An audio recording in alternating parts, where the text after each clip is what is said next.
실론 강의 시작하도록 하겠습니다. 오늘은 49번째 그 임자일주 또 50번째 개축일주 같이 살펴보도록 하겠습니다. 사실 임자일주는 그 갑진순이죠, 그렇죠? 갑진순의 이제 11번째가 되고 맞나요? 아니다. 9번째, 9번째가 되고, 그다음에 이제 개축은 이제 10번째가 되겠죠, 그렇죠? 갑진순 다음에는 이제 갑인순입니다. 갑인순인데, 육식간지를 이제 가만히 여러분들이 살펴보시면, 다들 간지 조합마다 이제 특징이 있는데, 이렇게 그 갑진순의 임자부터 나머지 이제 갑인순, 갑인순의 10간지가 보면, 전체 육식간지 중에서 상당히 강한 글자로 이루어져 있어요. 임자, 그렇죠? 임자, 개축, 갑인, 간여지동. 그러니까 이 갑인순이 간여지동이 상당히 많아요. 병진만 빼고는. 그러니까 병진도 용을 놓아서 정용이잖아요, 그렇죠? 백호나 괴강이나 이런 데는 안 들어가지만 거기에 준하는 기운입니다. 갑인, 을묘, 병진, 정사, 무호, 기미, 다 양이네, 그렇죠? 무호, 기미, 간여지동에 경신, 신유, 임술, 괴강의 개까지 다 강한 글자들이에요. 그래서 사실 이렇게 어떤 그 육식간지의 천지간의 조합들이 이루어져 가지고 그 사이클을 이렇게 형성을 하는데 오늘 하는 뭐 경술 신해, 물론 경술도 뭐 괴강이고 신해도 뭐 이렇게 상관을 놓고 이랬지만 임자는 말 그대로 위아래로 이렇게 이제 같이 간여지동을 놓은 그런 그 글자가 되겠습니다. 그래서 우리 흔히 시중에 보면 너 오늘 임자 만났어 뭐 이런 얘기 하잖아요. 그게 임자입니다. 임자. 그래서 우리 흔히 이제 3대 고집이라고 하는 뭐 간여지동에 다 포함이 되는데 그 중에 이제 그 을묘. 을묘가 초목에 간여지동을 놓아서 부드러운 듯 하면서도 잔디가 이렇게 밟혀서 절멸될 것 같아도 절대로 이렇게 새 생명의 싹이 굴하지 않는 그게 을묘죠, 그렇죠? 을묘, 그 다음에 신유, 그 다음에 임자. 이거를 이제 3대 고집이다 이렇게 얘기를 하는데 이런 3대 고집에 들 만큼 임자의 기질이 이렇게 좀 강하다, 주체성이 좀 확고하다, 다 유불리적인 작용이 있을 수가 있죠, 그렇죠? 지나치게 되면 그게 아집이고 고집이 되는 거고, 어떤 긍정적으로 작용하면 그게 주관이 되는 거고, 확신이 되는 거고, 이를 그 밀어붙일 수 있는 어떤 그 내면적인 힘이 되는 거고, 그런데. 이렇게 이제 임수가 이미 그죠 수죠. 수고 자수를 만나서 조합을 이뤘는데 같은 간여지동이라고 하더라도 이렇게 보통 이렇게 청간도 갑병무경임 을정기신계의 음양간의 구분이 있고 지지도 자인진 오신수라고 충묘사 미해유의 음양의 조합들이 있습니다. 그래서 흔히 이렇게 수화는 양지로 붙고 양지, 자인진 오신술로 붙고 수학기운으로 붙어요. 어떤 형태든지 간에 메커니즘이 있습니다. 그리고 이렇게 그 목화 내지는 또 음간은 이렇게 충묘사 미해유로 충묘사 미해유는 다 사유축 운동을 하고 해묘미 운동을 하죠. 이렇게 물질 운동, 그 다음에 정신 운동을 하는 그런 구조인데 임은 수가 되는 거고 또 자는 이렇게 이제 양운동을 하는 이런 수운동의 신자진 운동의 왕지하고 이렇게 붙습니다. 그러면 임은 이렇게 천간지지가 위아래로 교호작용, 교차작용을 하면서 사실은 신유술 해자축의 지지해수의 그 지향성이 의미가 천간으로 투영이 된 것이 임이라는 거죠. 임. 그래서 우리가 술과 해와 자를 지나는 공간이, 그러니까 보통 신유술로도 따지고 인호술로도 따지고 이렇게 따지는데, 술은 어쨌든 가을에서 겨울을 넘겨가는 그런 에너지인 거예요. 그렇죠? 근데 이게 술해자가 되면 여기에서는 이렇게 광명이 술에, 그렇죠? 병이 인묘가 되고 해의 절이 되고 자의 태가 되고. 병자라고 하는 거는 이런 간지에서만 있는 상황인 거지 원래 자연계에서는 없는 거예요. 그렇죠? 자시나 자월이 되면 태양은 자시가 되면 드러나질 않잖아요. 그렇죠? 간지로만 붙을 수가 있는 거고, 다 이렇게 묘절태가 돼서 이 밝음이라고 하는 뭔가 이 어떤 그 색채가 드러나는 유형이라고 하는 이런 것들이 사라진 자리입니다. 이해되시나요? 우주에서는 이것을 블랙홀이라고 얘기를 해요. 그러니까 다 이렇게 화려한 봄, 여름에, 그 다음에 봄, 여름의 노력의, 자연의 노력의 결실이 가을에 신유술의 열매로 맺어가지고, 그 다음에 이 열매 활동이나 물질 활동이나 육체 활동, 유형의 활동이 다 사라진, 빛이 끊어져 있는, 사람으로 따지면 잠자는 시간, 또 인간의 인생의 일생의 사이클로 보면 이렇게 생명 활동을 마치고 다시 새롭게, 아니면 하나의 어떤 식물의 어떤 종자 형태로 보면 가을에 결실이 돼서 창고에 이렇게 보관되어 있는 시간, 그렇죠? 그러면서 어때요? 이렇게 다시 봄을 기다려서 새 생명이나 새싹으로 이렇게 그 존재를 드러내려고 이렇게 표면에서는 이렇게 정지하고 있는 이런 활동이나 이런 것들이 휴지하고 있는 이런 형태를 해자축이라고 하는 거고, 이 해수가 물론 해수에는 묘목도 있고 무토도 있고 들어가 있지만 이게 원래의 기운으로 청각 떠올라가면 임수가 돼 있고, 그래서 임수는 수운동의 결정체, 또 수렴하고 통일하고 응축하는 운동의 결정체가 임인 거예요.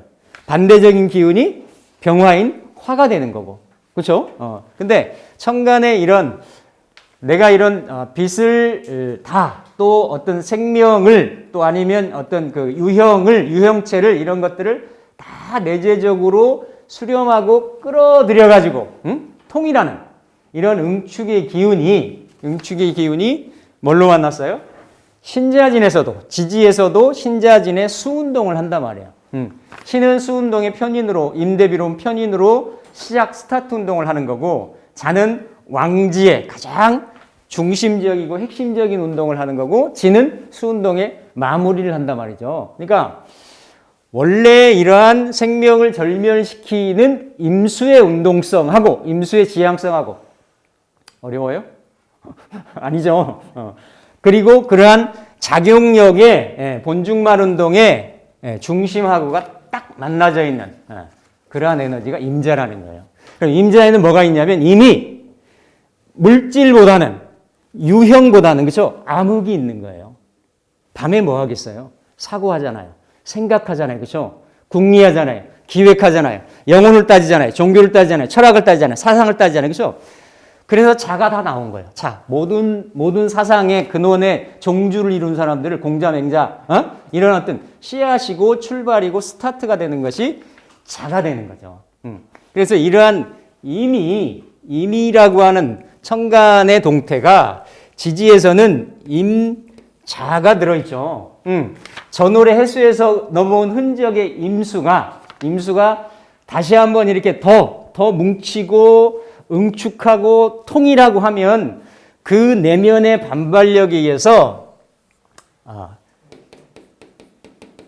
뭔가 이렇게 새 생명을 움트이게 하려고 하는 기운이, 에너지가 생겨난단 말이에요. 그죠? 그래서 이 자수에는 전월의 해수의 여기하고 그리고 자월의 자수의 본기인 개수를 같이 가지고 있어요.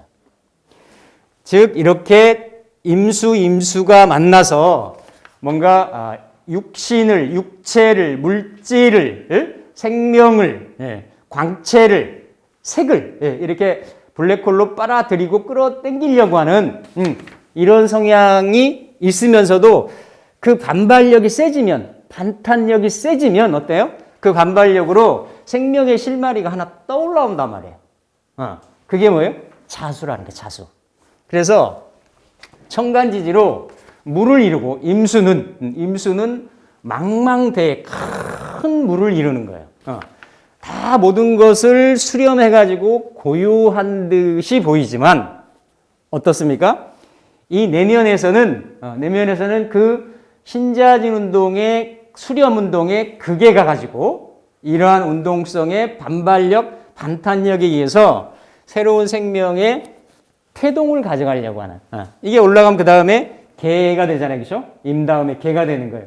그 연관성을 하늘과 땅의 에너지들이 서로 천간지지가 이렇게 연결을 해나가면서 가는데 지지의 자에는 임도 들어있고 이렇게 개도 들어있는 그러한 형국인 거죠.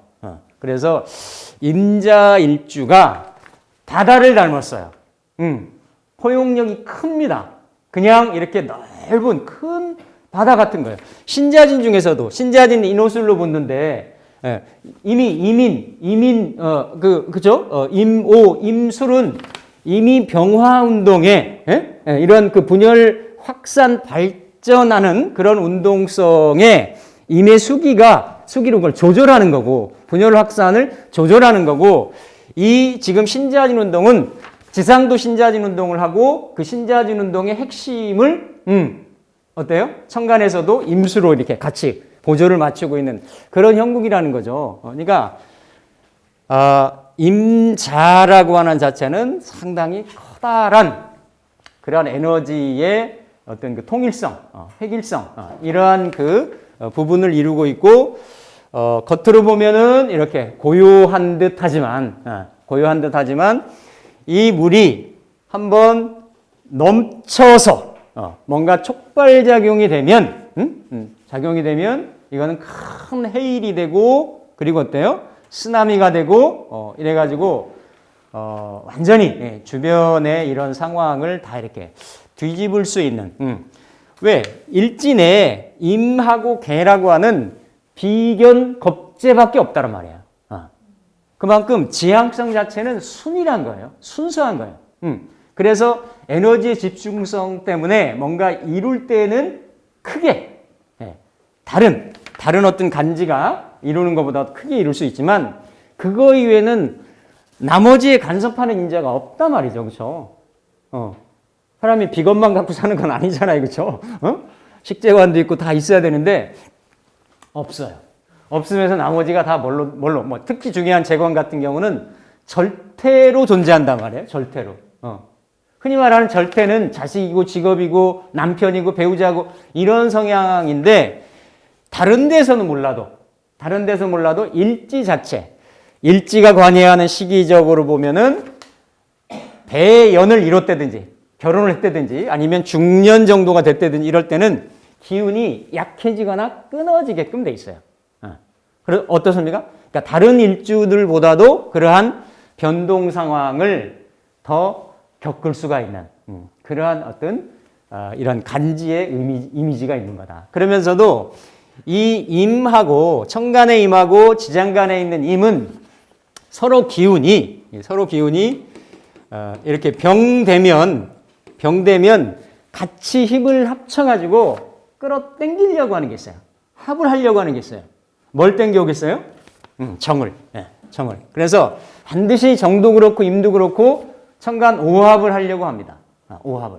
그래서 이렇게 자에서부터 다시 해까지 돌아오는 경우 중에 딱 계절에 따라 가지고 정임합이 이루어지는 경우가 두 군데가 있어요. 지금 이 임자의 동태라고 하는 거는 바로 술에서 해로 넘어올 때의 정임합이 이루어진 다음인 거고 미중에 정화하고 신중에 임수하고는 또 한 번 정임합을 합니다. 미신간에 있는 정임합하고 수레간에 있는 정임합하고 의미가 다른 거예요. 그러니까 이 수레간에 있는 정임합은 그러니까 종자의 보온작용을 해서 다음의 새 생명을 잘 보관해가지고 키우려고 하는 거고 이렇게 미신에서 일어나는 정임합은 어떻습니까? 이렇게 그 물질 활동이 확장되는 거를 제어하려고 하는 의미가 있는 거예요. 그래서 어쨌든 그거는 나중에 기회가 되면 그런 메커니즘은 다시 한번 설명드리기로 하고, 이미 임은 그래서 정임합을 하고 또 정임합을 하면 목이라고 하는 새로운 생명체를 태동하려고 하고 하는 그러한 의미가 있다라는 거지. 예. 그러니까 이미 임자라고 하는 글자 속에서는 겉으로는 고요하고 큰 바다를 닮고 빛을 다 수렴하고 이렇게 망망대해 같이 변화가 없고 이러는 것 같지만 그 안에서는 끊임없이 움직이고 변화하고 유동하려고 하고 하는 이런 성향이 있고, 그렇죠? 그러면서도 이 임재라고 하는 것은 위아래가 다 간지로 수를 이룬 상태고, 수의 속성이라고 하는 것은 지혜의 산물인 거고, 그렇죠? 지혜를 가지고 있어요. 지혜. 예, 다 정한 상태에서 이루어지는 거기 때문에 수는 유동성을 가지고 있어가지고 흐르려고 해요. 흐르려고 해요. 그래서 상당히 임수 놓으신 분들이 이렇게 자유분방한 이런 성향들이 있습니다. 그래서 이 물이라고 하는 것은 물 자체는 흐르려고 하는 속성이 있는데 그냥 흘러서는 이 자체가 크게 소용성이 없는 겁니다. 그렇죠? 그러니까 이렇게 물이라고 하는 거는 개수하고는 다르죠. 임수라고 하는 거는 흐르려고 하는데 뭔가 이렇게 그 어떤 그 제방을 만나가지고 뚝을 만나가지고 물이 모여서 현실의 실제에 도움이 되거나 쓰임이 되거나 그런 역할을 하거나, 즉 이렇게 임수한테 만나는 건 무토가 되는 거겠죠. 그렇죠? 아니면 물이 가다가 막히거나 하면 어딘가로는 타고 넘든지 아니면 흘러야 돼요. 그냥 무작위로 흐르는 것이 아니라 어떤 길을 만나야 됩니다. 흘러가는 길을. 그렇죠? 이런 흘러가는 길. 물이 이렇게 관계용수가 나갈 때는 물이 흘러가는 길로 길이 나야 된다. 그럼 물이 흘러가는 길은 식상이 되는 거예요. 식상. 목이 되는 거죠. 그렇죠? 목이 되는 거고, 또 물이 이렇게 보면 이렇게 순류할 때는 그러니까 이렇게 순리대로 흐를 때는 소리도 없고 그냥 이렇게 흘러갑니다. 그렇죠? 흘러가요. 아무런 어떤 티도 안 내고. 그런데 물 앞에 조그만 바위가 있다든지, 어떤 뭐 낭떠러지가 있다든지, 뭐 이럴 때는 어때요? 아주 요란한 소리가 나는 거예요. 이렇게 그 물에 이렇게 부딪혀서 결국은 그 물을 돌든지 넘어가든지 가기는 하지만, 그러면 이 물이 안정이 되려면 원래 이 물이라는 거는 이 임이라는 거는 아이벨 임자에서도 왔고 아이벨 임자를 이렇게도 써요. 그러니까 뭔가 생명을 태동하고 있는 생명을 내가 잉태하려고 하는 에너지가 되는 거죠. 그러면 마치 뭐가 같냐면 이렇게 산모가 뭔가 양수의 생명의 씨앗을 착상을 시키면 이 산모의 동태나 양수의 동태가 어때요? 안정적이란 말이에요. 그 생명을 키우려고. 마찬가지로 이렇게 그 요동치는 물이 안정화가 되려면 이렇게 금을 품었을 때, 금기를 품었을 때, 금기는 뭐가 되겠어요? 임수한테는 경금이 되는 거지. 이렇게 경금이나 무토나 이렇게 간목이나 이렇게 다 임수한테는 다 짝이 돼야 돼요. 왜 그러냐면 임수가 지지에 어때요? 이렇게 임계수밖에 없단 말이죠. 다른 에너지들, 지금 다 말씀드린 것들이 여기나 절이나 태나 이런 걸로 다 든단 말이에요. 그렇죠? 그렇기 때문에 반드시 임수한테는 그러한 작용력을 하고 주변에서 관여하는 인자들이 있는지를 봐야 된다. 그래서 임수가 격이 잘 짜여져 있으면 이 큰 물로 스케일이 크고 영웅후골의 기상을 갖고 포용력이 크며 기획력과 아이디어 이런 부분들이 많아서 빠르게 큰 성취를 이루기도 하는데, 자시라고 하는 거는, 자월이라고 하는 거는 모든 빛이 사라진 어둠의 순간이란 말이에요. 어둠의 시공간이란 말이에요. 그러니까 그 어둠의 시공간에서는 뭐가 일어나겠어요? 흑역사가 일어난다고. 흑역사가. 양면성이 있는 거예요. 맞죠? 네. 그러한 기질을 같이 가지고 있어요. 임자일주 놓으신 분들이 그런 성향들이 두 가지가 다 있다. 그러면서도 이게 물칼이잖아요. 그렇죠? 칼이. 현침도 금침이 있고 목침이 있고 이런데 물침을 이거를 뭐래요? 양인으로 쓴단 말이에요. 양인으로. 양인의 칼로 쓴단 말이에요. 다이아몬드를 자르는 게 뭘로 자르는지 아시죠? 물이 잘립니다. 물이. 모든 금속을 다이아몬드가 다 자르는데 다이아몬드를 자르는 게 물이에요. 그러니까 물이 유연한 듯 부드러운 듯 이러지만 어때요? 그 집중력에 의해서 자수는 에너지가 꽉 뭉쳐있는 자리예요. 그러면 그 날카로움이나 그 어떤 흉함 이런 것들이 본인이 다치기도 하고 배우자가 남명이든 똑같아요. 화토동법이 들어가기 때문에 이렇게 그죠? 기본적으로 무기토나 병정화는 다 절퇴로 끊어지게끔 돼 있어요. 웬만한 진짜 어떤 좋은 기련이나 배연을 만나지 않는다라고 하면 부부 생활이 조화스럽게 이루어지기 어려울 수 있는 그런 구조입니다. 그래서 일반적으로 그러면서도 물이라고 하는 호탕함을 놓았잖아요. 포용력을 놓았잖아요. 물은 이렇게 수용할 수도 있는 거예요. 모든 만물을 기르는 자양분, 근원이 되는 성분이기 때문에 그래서 양면성이 있는데 어쨌든 이러한 인자들이 잘 쓰였을 때는 커다란 성취나 업적을 이룰 수 있는데 그렇지 않았을 때는 물은 흐르고 또 자는 좌우묘유의 자수고 또 자수가 뭘로도 작용을 해요? 이거는 몸 홍염이라고 이게 몸캠하는 거 있잖아요. 몸으로 바디랭귀지로 사람의 상대방의 타인의 그러한 그 홍염, 그 관심을 끄는 그러한 성분이란 말이에요. 다르죠, 그렇죠? 홍염을 쓰는 예를 들어서 가보가 홍염을 쓰고 기본적으로 정미가 쓰고 다 달라요. 그런데 여기는 이런 양인 이 바디, 이 피지컬 이걸 쓰는 거기 때문에 그러면서도 이렇게 그 좌우묘유의 도화의 홍염을 또 양인은 뭐 양 잡는 칼이라고도 얘기를 하잖아요. 아주 그 결정타가 있는 그러한 이러한 인자를 매력적인 도구로 쓴단 말이에요. 그렇기 때문에 상당히 안에 이렇게 감춰져 있는 재능이나 역량 이런 것들이 이제 많이 있는데 이렇게 작용 여부에 따라서는 좀 달라질 수가 있다.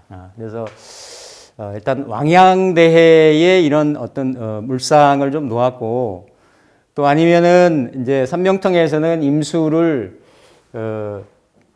추로라고 한다 그랬죠. 추로 몇 번 말씀을 드렸으니까 이렇게 가을에 이슬이라고 말씀드렸어요. 이슬. 그리고 가을의 이슬이 자수는 묵지가 된다고 말씀드렸죠. 묵지. 묵은 검은 연못이잖아요. 끝을 알 수 없는 뭔가 깊은 연못. 이런 묵지에 이렇게 가을 이슬이 흩뿌려져 있는 그런 상황이어서 뭔가 정적인 요소죠. 그러면서도 이 묵지라고 하는 거는 뭐 반복적으로 계속 말씀드렸습니다만 해수도 그렇고 자수도 그런데 뭔가 그 끝이 속이 좀 잘 안 보이는 어떤 그 드러나지 않는 비밀의 이런 형상들이 있을 수 있는 해수도 그렇고 자수도 그렇고 수의 속성이 그렇습니다. 지지로 깔리면 그러면서도 이러한 해나 자나 이런 성분들은 이렇게 제주에도 연관이 있어요. 제주. 이 묵지라고 하는 거는 검은색이라고 하는 거는 흔히 말하는 그냥 이렇게 그 먹물도 되는 거예요. 먹물. 옛날로 따지면. 그래서 요 해자가 이렇게 같이 붙어 있으면 지지에서도 쌍어가 이 고기 두 마리가 유묵 이렇게 묵지를 이렇게 이렇게 논이는 형상이다 그래가지고 상당히 시와 서화에 제주에 능한 그런 구조라고 봤습니다.